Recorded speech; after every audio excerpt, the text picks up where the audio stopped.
Now, the Eastern Conference is much worse this year, so things were kind of a little easier, but there's still a surprise to see some kind of spunky teams. I mean, in the back five of the play-in area, but we're going to get into each and every single one, and I'm going to give my fair share on them, my pros and cons for each, and that's going to be my power rankings for this upcoming season in the Eastern Conference.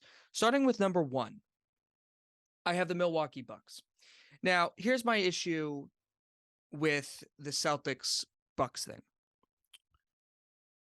I agree the Boston Celtics got better from last season. I really do. However, I still have a lot of questions, as I will go into with the Boston Celtics. With the Milwaukee Bucks, I just think that Damian Lillard, Giannis Antetokounmpo, I just think that is a powerful duo that is going to be monstrous in the regular season and the postseason. Yes, Mike Budenholzer is not there. Adrian Griffin is there as the new head coach. So there's questions about that. But as far as talent goes, with Lopez, they still got size. Giannis, I'm expecting a big bounce back year, especially how he, kind of failed in the playoffs. I know there's steps to success, but let's face it, he failed. And with Lillard, he's got a chip on his shoulder now. Now he's on a team that can actually really win. And this is going to be a huge pick and roll nightmare to deal with defensively, because you're going to have Lillard dealing with possibly 35 footers, and you're going to have Giannis's dominance, who was dominant even without the spacing of a Lillard and the shot creation of a Lillard. This is an incredible fit for a dynamic duo. And I expect them, maybe in the playoffs, they may struggle a little bit. With like Lillard may shoot poorly. Who knows? Lillard is older. There's a depth question. So maybe health, could affect things. There's also age. Will Brook Lopez be as good as he was last year at his age? Will Chris Middleton? Chris Middleton really hasn't been the same since his NBA Finals year. What's he going to look like? Right? But I still think they have enough to be good in the regular season. They still have Bobby Portis. They still have Pat Connaughton.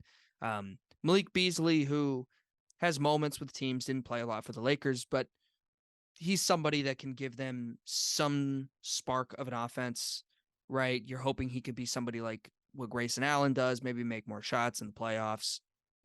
He did some good things with Minnesota, and I think that's important for Milwaukee because Lillard, it's a massive defensive downgrade from Jrue Holiday, but Jrue Holiday is such an abysmal shooter in the playoffs, and it's honestly kind of hard to watch, that I don't mind it.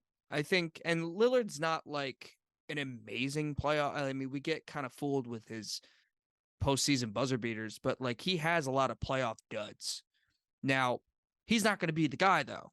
He's going to be the second guy. So that could be just perfect for him. And he's never been the second guy on a team before. It just hasn't happened. So I expect the Bucks, that dynamic duo with Giannis being the best player in the Eastern Conference, to me, separates them even from the Boston Celtics. At number 2, I have the Boston Celtics.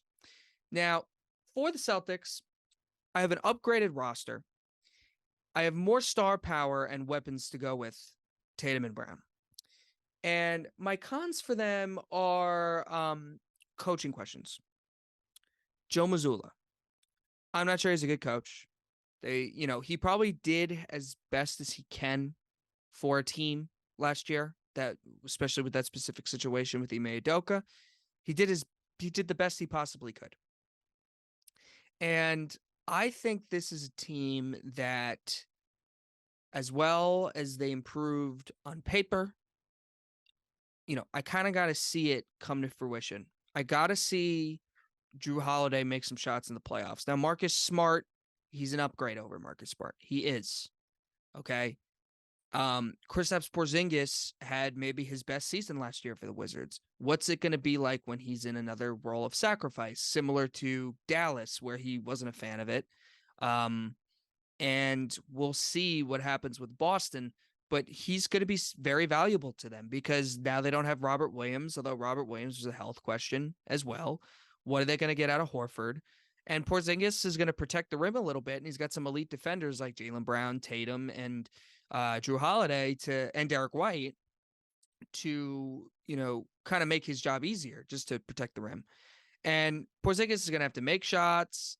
He's going to have to take that sacrifice. He's got to be okay with not getting the ball every time, and he's got to be healthy. That's a huge question for him. And if he's not healthy, that's huge. He's a huge part of the success of the Boston Celtics. Now, if he's healthy and he's playing well, this team's a juggernaut, but I'm not sure he's going to be healthy. And to me, there's questions to that. It's good that the situation with Jaylen Brown is reportedly fixed, right? With him getting the contract extension. Does Tatum take another step? That's also something to look forward to. He's still really young, as we know. The bench, I don't love, but that's the sacrifice you pay when you trade for Drew Holiday and Kristaps Porzingis to dramatically improve the roster because they needed to make a change. It's still not amazing, but I mean, is it way better than, or is it way worse than the Bucks depth? It's probably about the same. That's how I see it. It's about the same, so I don't look at it like that. But to me, the Celtics don't have the better player between the Bucks and the Celtics. And to me, that's a huge thing. If they don't have the better player, which Giannis is, that's a big deal. And Giannis has a running mate who's also really good. And yeah, Lillard's not better than Tatum. But is Lillard better than Brown? Yeah. Is Lillard better than Drew Holiday? Yeah. Now, Drew Holiday can make Lillard's life a living hell. I mean, he did that with the Pelicans in that Pelican series that Portland just flopped against. He's done it before. But Drew Holiday struggled against Jimmy Butler last year. So maybe he's not the same defender, but he's still really good. So it'll be very interesting. I mean, those two teams are really close, but that's my feelings on the Boston Celtics. Okay, with the Cleveland Cavaliers, I have them third, and this is strictly simple. They have the third most talent in the Eastern Conference. They have Garland, Donovan Mitchell, Jared Allen, Evan Mobley. They're all young enough where they can get improvement. And I think what's very important is they added some nice pieces, right? They added Max Strus. George Niang has won a lot. He's been a nice contributor for Philly. I can't stand watching him. Very annoying to watch, but I will respect and be like, it's a solid addition for a team. Max Strus obviously played in big games for the Miami Heat. He's kind of exactly what Philly needed in a way. And is he going to do the job defensively as a three? No, but he's going to provide spacing, much needed spacing with Jared Allen and Mobley kind of clogged in there. Right. And I like Donovan Mitchell and Garland, and they're really good shooters that can create things for people. But Strus's shooting ability, knowing that he's going to be out there to make and take threes, is a big deal. So I think that improves them. My cons for them are strictly how good is Mobley going to improve? I think he's on the spectrum now. The Mobley Allen fit is clunky. But Mobley, we need to see something from him this year. This is his third season. He had a lot of hype. Some people thought he should have been the number 1 pick over Cade Cunningham. He wasn't. He was number 3, and he was behind Jalen Green. I've seen nothing to think that Evan Mobley was worthy of the number 1 pick yet. Nothing. He has moments. He's really good. No one's saying he's a bad player. But let's see something this year from the guy. All right, from the kid. Now, as far as Garland goes, he's still young. He can improve. Mitchell, he's still young. He can improve. I know we're used to Donovan Mitchell kind of being very similar to his rookie season, but, Mitchell is still a young dude. I mean, his rookie year was 17, 18. So that's not that long ago. So I think there's a step he can take. But I think as far as cons, what's going to be the distraction? Because I don't know if Donovan Mitchell's signing an extension with Cleveland. It's been well out there that he probably won't. I think you're going to be hearing a lot of Miami, New York, Brooklyn buzz. Especially if this year starts off weird. And I'm not sure I'm sold on Bickerstaff as a coach either. To see how that team fell apart completely in the playoffs, I don't know. I think they have good players. They got good talent. There's something off, though, with the Cavs and their GM getting into a drunk driving incident. I don't know how, you know, what that means really as far as on the basketball court. It just seems that a lot of stuff doesn't feel right. And I'm not going to say that the ownership of the Cleveland Cavaliers is top notch. So that's just my thoughts on Cleveland. I still think they have the third most talent in the league in the Eastern Conference. Next, at number 4, I have the Philadelphia 76ers. Nick Nurse is a major upgrade at coach. They still have Tobias Harris and Tyrese Maxey. So even though James Harden is kind of in this situation where he's going to back off, we all know the James Harden thing, and we're going to get to him. Maxey and Harris have the ability to take on bigger roles than what they played last year, right? So because Harden was there, Maxey kind of had to take a step back, and Harris had to take a step back, and both have kind of voiced their frustration knowing that they can do more. So when I look at Philly, they have a great player in Joel Embiid. Still, they have Tobias Harris, who can be a 20-point per game scorer. They have Tyrese Maxey, who could be a 20-point per game scorer and do that things at the guard position. They still have Harris. They have Melton. And I think that's all good for them. And they still have that passionate fan base. And I think they still have, and I think Nick Nurse is a major upgrade at coach, and he's worked with less talent and made it work. So here's my issue. James Harden is a cancer. And as someone who can speak, I have experience dealing with it. I have experience dealing with him quitting on your team. Okay. As a Brooklyn Nets fan, I've seen it. So I know it doesn't really turn out well. So maybe the one guy who can change it into something that's not bad is Daryl Morey. However, I don't love the vets for this team. I think Niang is actually a pretty big loss. And I think that Daniel House, whatever, PJ Tucker stinks at this point, I think. I know he gives like some rebounds, some defensive intensity, but I don't understand the PJ Tucker stuff at this point. I think he was good for Miami, but after that, nope.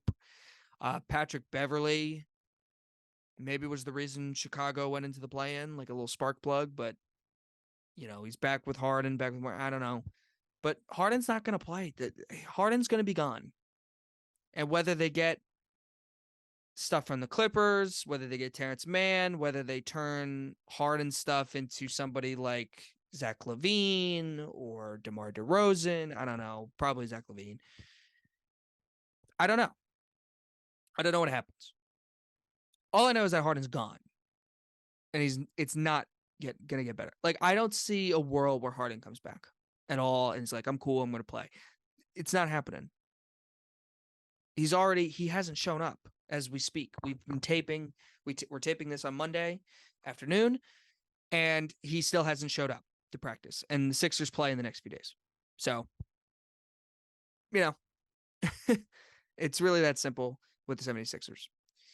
Number 5, I have the New York Knicks. Now, with the Knicks, they have Jalen Brunson. These are the pros. They have Jalen Brunson. I love their depth. I think they have a lot of really good players from like 1 through 9. And even that's getting rid of Obi Toppin and stuff like that. Like bringing in Dante DiVincenzo should help more chemistry stuff. They have a great chemistry. Here's my issue with the Knicks specifically. They also have Julius Randle. I mean, listen, I don't want to disrespect Julius Randle, even though he's going to be in my cons.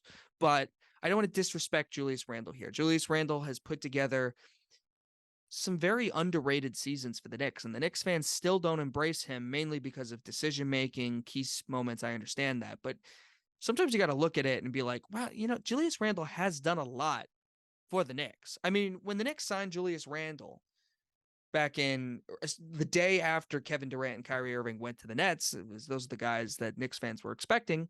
If you told Julius Randle, hey, you're going to basically have as much playoff success as those guys, with Julius Randle, I think Knicks fans would have been like, yeah, we'll deal with that. That's great. We're just trying to get to the playoffs. And that's what Julius Randle's done. And now that they have Brunson, Here's my issue with the Knicks. They still don't have enough shooting. Even with Dante DiVincenzo, I still don't like their shooting situation. Tom Thibodeau is somebody that has yet to put 2 good coaching seasons in a row in quite some time. He hasn't done it with the Knicks yet. He never did it with Minnesota. And Chicago, his last year was a disaster. And basically since 14 and 15, I think. So that's the Joakim Noah year versus the Wizards, and the second when Derrick Rose and that Bulls team lost to the Cavs with Jimmy Butler. That's the last time Thibodeau's put 2 good seasons in a row together. It's also never happened for Julius Randle. Randle has an up year and then he's a down year, an up year and a down year. Now the stabilizer is Jalen Brunson, who has gotten better consistently, and I think that'll be the case. I think the Knicks are going to be a playoff team. However, it wouldn't shock me if they fell back. It just wouldn't, because that's usually what Tom Thibodeau teams do. That's usually what teams led by Julius Randle do. And I think that's something you got to consider. Now, this is a weaker East, so it shouldn't be the case. However, there's still teams behind them that match them from a talent perspective. Like, it's not like the Knicks are overwhelmingly talented above the teams behind them. And it's just that's just the case. At number 6, this is going to make people roll some eyes because I'm a fan of this team. And I see a lot of people taking the under, and I think a lot of people aren't seeing some things. I'm going to take the Brooklyn Nets. And here's why I'm taking the Brooklyn Nets. I think a lot of people after this trade with KD and Kyrie have kind of just ignored them. And I think understandably so, because the Nets were basically in the news for the wrong reasons. People were sick of hearing, kind of like the Clippers, which we're going to get to in the next, in the Western stuff. With the Nets, it becomes a situation where people are sick of hearing them. The media is tired of them. There's nothing interesting anymore. There's no drama. Like, I'm not going to, like, they're going to be like, whatever. Here's the thing. When you actually look at this team from a closer eye, they got a lot of players who have won in this league and with talent. They have Mikal Bridges, Cam Johnson, Nick Claxton, Dorian Finney-Smith, Royce O'Neal, right? Like, those guys have won in this league, right? I like the addition of Lonnie Walker. Lonnie Walker showed some moments for the Lakers last year. He fits in pretty good with the Nets, it looks like. Now, the key thing here is, what are you going to get from Ben Simmons? And it looks like from this preseason that Ben Simmons looks healthy. Now, has he looked amazing at all? Not really, but he's looked healthy, and that's a big deal. So if Ben Simmons can give you a good year, that's huge, huge. I think this defense is going to be smothering. And I think Jacques Vaughn is a good coach, and I think he's the right coach to do it. I think he showed moments in the Philadelphia series where they did a great job on Joel Embiid. If you look back at that series, you'll see. I think this team should be awesome defensively. And I think a lot of people looked at, they didn't get Tyler Hero. That could have been a guy that could have put them over the top. I said in the past, I'm cool with not getting Tyler Hero, because I know Cam Thomas can easily give you 18, 20 points per game off the bench when given the time. And he looks like he's going to get the time this year. And I think Cam Thomas will be somebody that shocks people. I think he'll have a really good season. And something that I was concerned about in the preseason, and I think was the make or break for the Nets, does Bridges look good? Does Simmons look good? Does Cam Thomas look good? And those 3 guys have shown moments in the preseason where they look good and they look healthy, and they should be going. Here's another thing, durability. I mean, I'm knocking on wood, but Mikal Bridges has played every single game up to this point.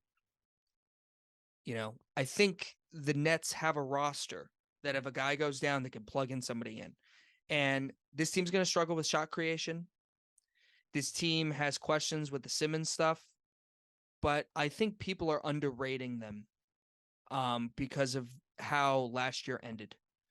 Because I think people were like, people expect them to fall off a cliff and stuff, but they're actually like more talented than people think. And that was like mid-season, everything's thrown together. Now they got a training camp. Now they got preseason. They did some other additions to the roster. They got rid of Joe Harris and Patty Mills, who were defensive, and Seth Curry, who were defensive nightmares, struggled to make shots last year. Basically, all three of them had bad seasons.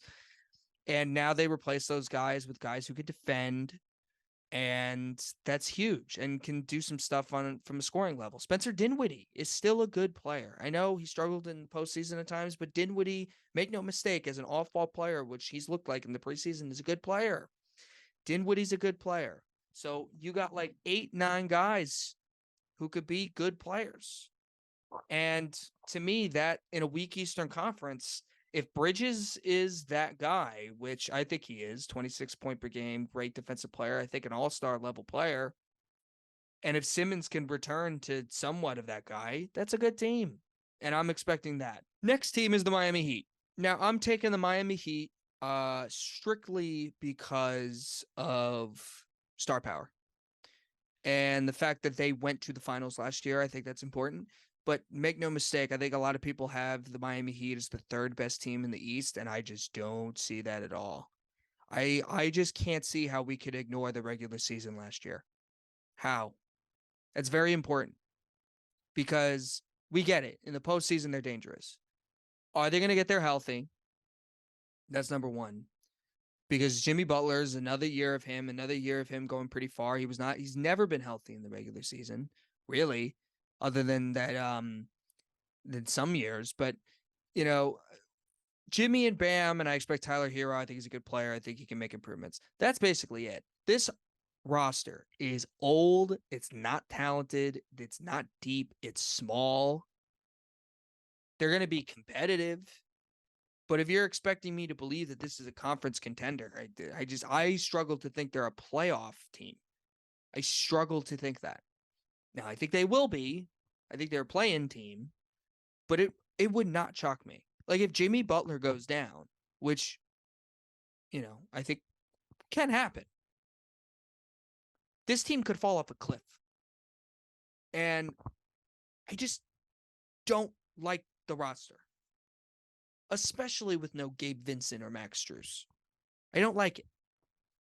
Who's to think I'm going to get the same production from Kevin Love and Kyle Lowry that I did in the playoffs in the regular season?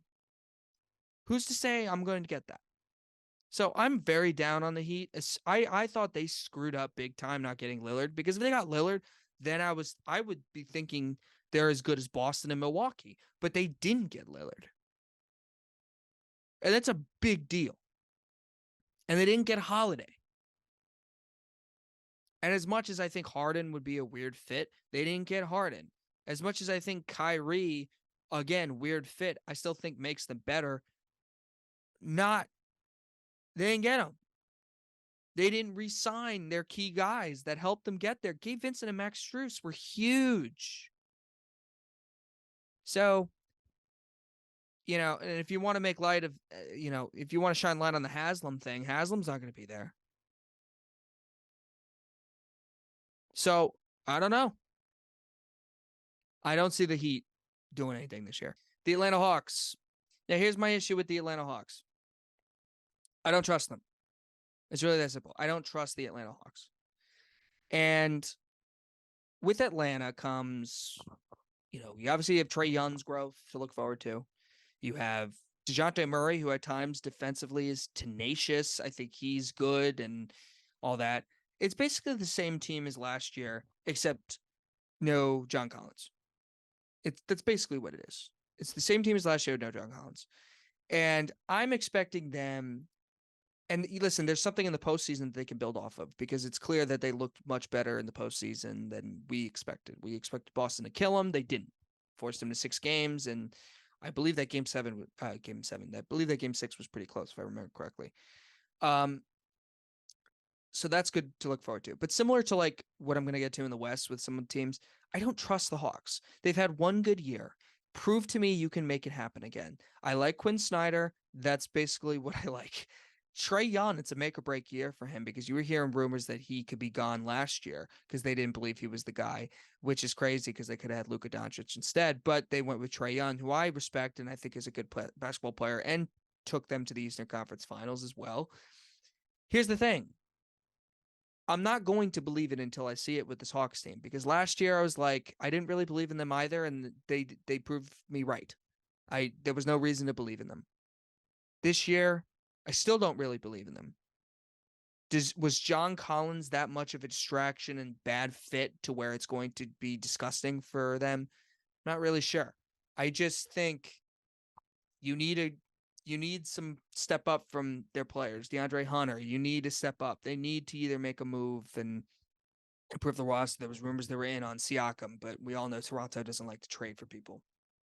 But that's really got to say about the Hawks. Indiana is next. Now, with Indiana, I could see this team jumping many teams. I could see them jumping Miami. I could see them jumping Atlanta, Brooklyn, the Knicks. I could see them jumping those teams. I really can. I'm concerned about this team and how they play without Tyrese Halliburton in the lineup, because I think it was pretty fair to say they collapsed after the Halliburton injury. I thought they were going to become a playoff team last year, which would have blown people away. I think people had the Pacers as one of the worst teams in the league. They got a good coach in Rick Carlisle. Tyrese Halliburton's awesome. You saw it in FIBA as well. He's a great player. Ben Mathurin. They got a lot of really good, young, intelligent, tough players. Miles Turner has kind of been rejuvenated with no Sabonis there. He could do more. He's really good as well. So I like the team. I do, but and we'll see what happens with Buddy Hield. It looks like he'll be traded. I don't know where. If Miami wants to get creative, maybe get something with Buddy Hield. You need shooting. I mean, maybe then I haven't said the Knicks, but they have DiVincenzo there already, so I don't think that makes any sense. But I say with maybe Orlando, but with Indiana, I just need to see it. And I know this team was a playoff team for a while last year until Halliburton's injury, but that was the first half of the season. I just got to see it. And I have them as a play-in team, which they didn't make the play-in last year. They didn't make the play-in. So because of that, I'm giving them the respect and I'm putting them in the play-in. But I don't see their talent as overwhelmingly better as the other teams that I've mentioned in Miami, with the Knicks. I don't see it, but they could jump it for sure. If one of those teams gets injuries, one of those teams that I say is above them that isn't as good as I think right now, the Pacers could jump them. But as of now, I have them here. Next, I have the Toronto Raptors. So with the Raptors, it's really this simple. I think they're a mess right now.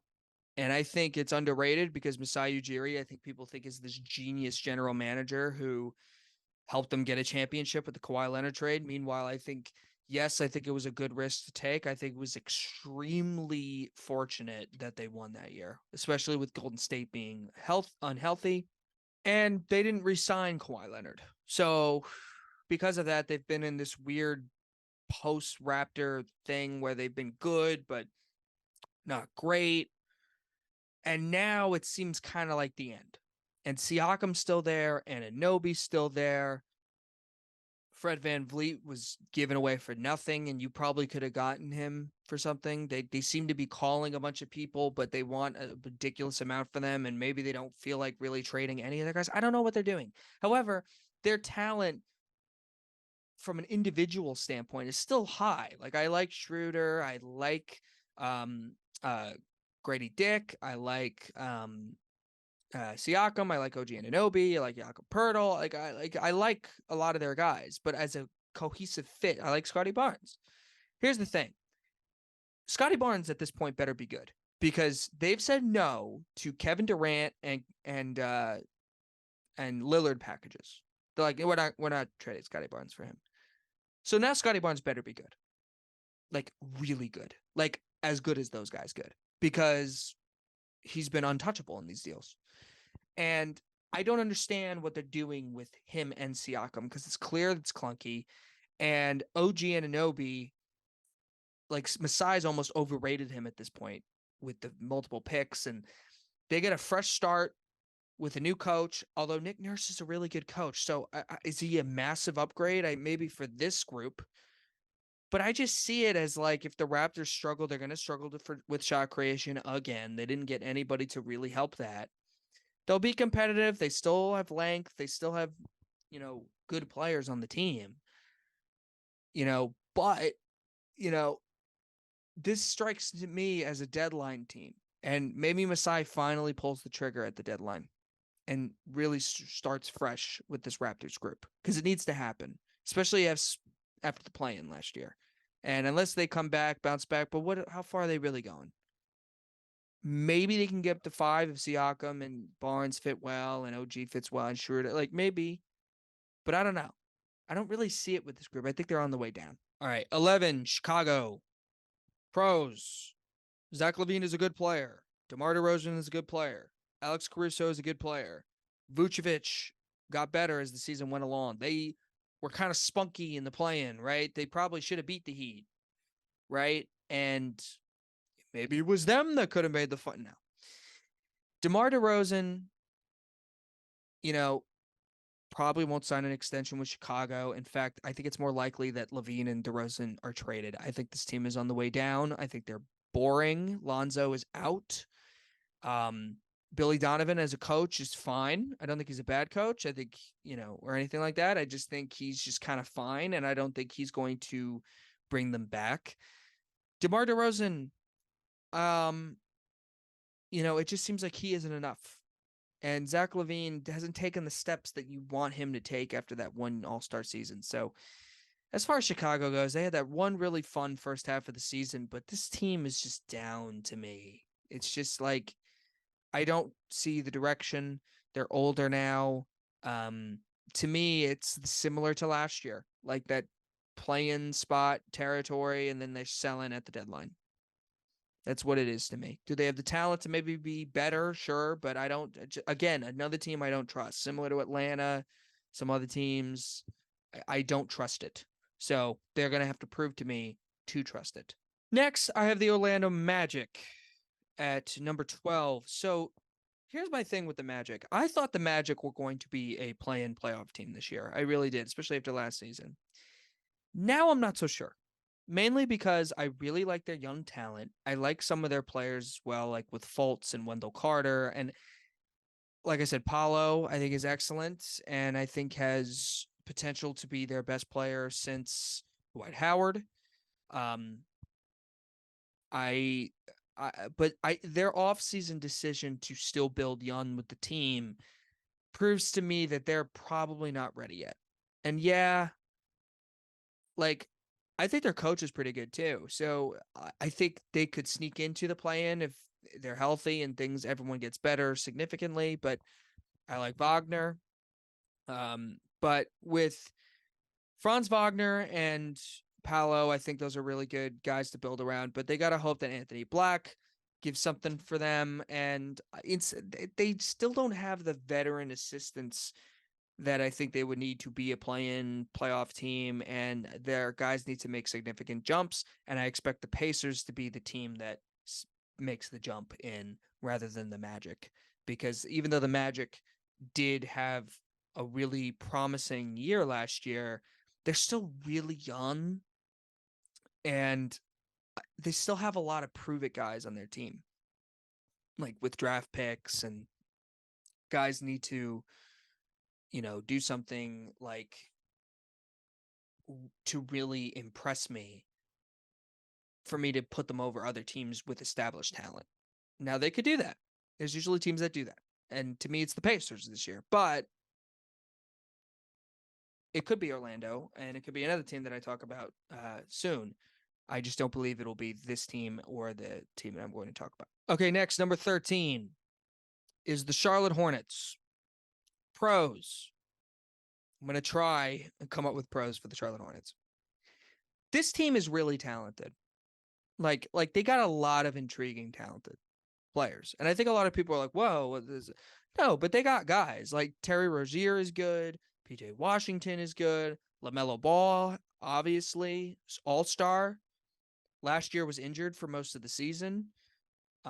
Looks like a really fun guy to play with. Brandon Miller. And I'm not even Miles Bridges. Like, they have talent. And when Miles Bridges was a non-distracting player and dirtbag of a player, Miles Bridges was in this Charlotte Hornets team and they were winning 40 plus wins. Do I think Steve Clifford is an upgrade at coach? Not necessarily. I mean, he's made the postseason with teams before, I guess. It's funny that he was fired and then brought back. Like, I just think that summarizes the Hornets in general. The drama with this group and the fact that Kenny Atkinson, who's a coach that I really respect, is said no to them. Like, just no, not gonna happen. They got Brandon, like this Brandon Miller stuff doesn't seem to be going away still, and the Miles Bridges stuff is not going away, and like Gordon Hayward, you almost forget Hayward's on the team, but he's still a really good player. I look at the team and I'm like, on paper, this team is good, but and obviously what matters is on the basketball court. I just don't trust the environment. I really don't. And yeah, could they squeak into the play-in with their talent and maybe even a playoff team? Maybe LaMelo makes them a playoff team. Sure. I don't. Again, I'll believe it when I see it. I know last year was kind of a scratch-off year. Like we knew they were going to suck mainly because of what was happening with Miles Bridges and that he wasn't going to be there, and then LaMelo got injured, and that was the case. Plus, the East got better. This year, the East is worse, so we'll see. But again, I don't trust it. And maybe the guys step up, but the drama with this group already, it just seems like a foundation that's built on poorly already. And these guys are young. They haven't even hit like a moment where they can really grow together. And that's concerning to me. Very concerning. So that's where I have the Charlotte Hornets. 14, I have the Detroit Pistons. Now, a lot of people have, not a lot, but like some people have the Pistons like jumping into the postseason maybe, or the play-in, or making a massive jump. And I think that's definitely possible.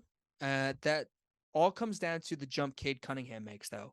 And if Cade Cunningham doesn't make a jump that's significant and he's not healthy, then that's like not going to happen. They still have Bogdanovich, who is a really good player. Maybe Joe Harris has a bounce back season, provides some shooting. Maybe you get some jump from Ivy. They have a lot of like intriguing bigs. And I think Monty Williams is an upgrade at coach over Dwayne Casey, even though I think Monty Williams being the highest paid coach is crazy. Monty Williams, though, has taken teams like New Orleans to the playoffs when it looked like they were a mess. He took, and then Phoenix as well, when it looked like Phoenix was a mess. I mean, they went to the finals with Monty Williams. So you can't ignore that. I think Monty Williams is a good, solid coach. And when you have that mixed with Cade Cunningham, there's a lot to look forward to. I just can't unsee how bad they were last year. Like, I know they were trying to tank for Victor, but still, like, this team is not. They have talent and they could be better, but I'm just not seeing it right now. And it could change, but I think when it comes to Cade Cunningham, it's really going to matter. I think this is like Cade needs to make it. He needs to have a season where like he looks significantly better, because last year, got hurt. I believe in Cade. I think Cade's good. His rookie year had moments where he looked awesome, and then he had moments where he really struggled, especially early on. This year it has to happen for him, though. Has to. It's really that simple. In order for the Pistons to make any kind of game in their franchise, any momentum going forward. And at number 15, I have the Washington Wizards. Now, I think the Wizards made the right decision. They got rid of Bradley Beal. They got Jordan Poole back in that deal. So, like, as much as like you didn't get a lot for Beal, they kind of did get some nice pieces. I like Tyus Jones a lot. They just signed Denny Avdia to an extension. Yeah. This team has no intentions to win. I think they made that clear. I think it's the right move. I think Jordan Poole is probably going to average like 30, and this team's going to suck. And I love Tyus Jones, but, he's a starting point guard, and we'll see how he does there. And it'll be an opportunity for him to put on some numbers, maybe get a really good contract again. And, this team is just not talented. It's really that simple. They're not talented. And I can't see them being better than the teams that I put above them. I really can't. It's really that simple. But I think they have a direction now. We're going to move forward this way. That's how we're going to do it. We're going to move forward in this fashion. So that's going to do it for the Eastern Conference. The next episode will be the Western Conference. So stay tuned for that.